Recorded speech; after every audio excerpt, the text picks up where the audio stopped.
Are you someone who is afraid of carbohydrates and you believe that if you consume the smallest amount, you're just gonna blow up and gain weight?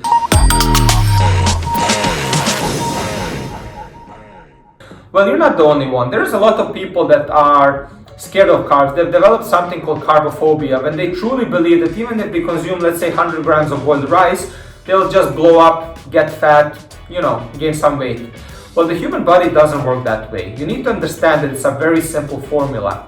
If you're in a caloric surplus, which means that you're eating more calories than you're burning, you will gain weight. And the opposite, if you're burning more calories than you're eating, you're gonna lose weight.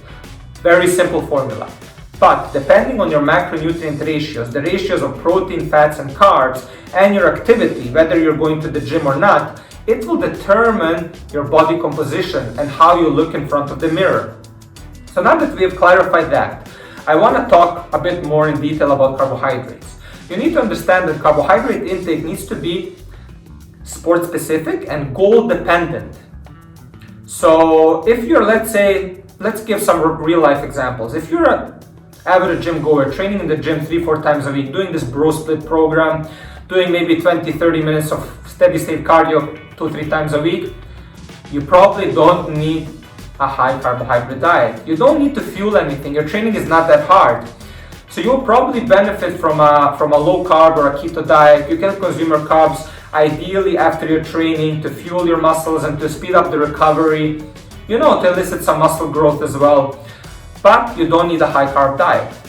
Unlike those type of people that are, for example, preparing for let's say a triathlon or a marathon, they're preparing for a 42-kilometer race, they're doing long distance runs 4 or 5 times a week, they probably need to consume carbs with every single meal.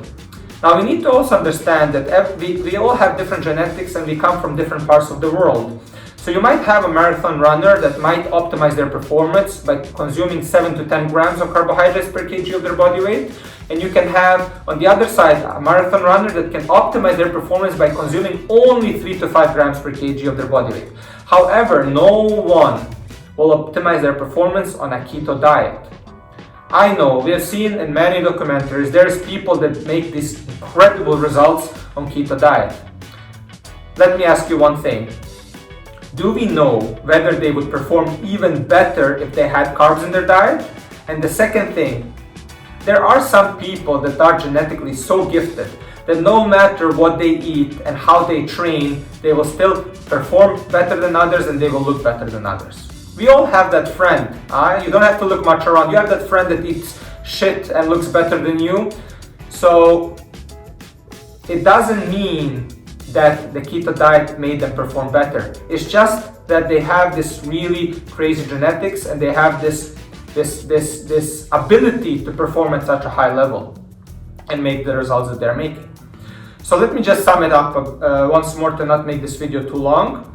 Carbs are important macronutrients. The amount of carbs will depend on a couple of factors, let's say. It will depend whether you are insulin resistant or insulin sensitive. If you're insulin resistant and you have a hard time balancing the elevated blood sugar levels inside your blood, it means that you'll probably benefit from a low carb or a keto diet.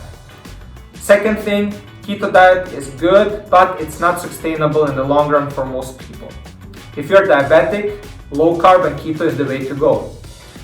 If you're a performance athlete, especially if you're preparing for endurance events, then high carbohydrate diet is the way to go. I hope you enjoyed this video and please let me know in the comments below if you have any questions. Stay strong.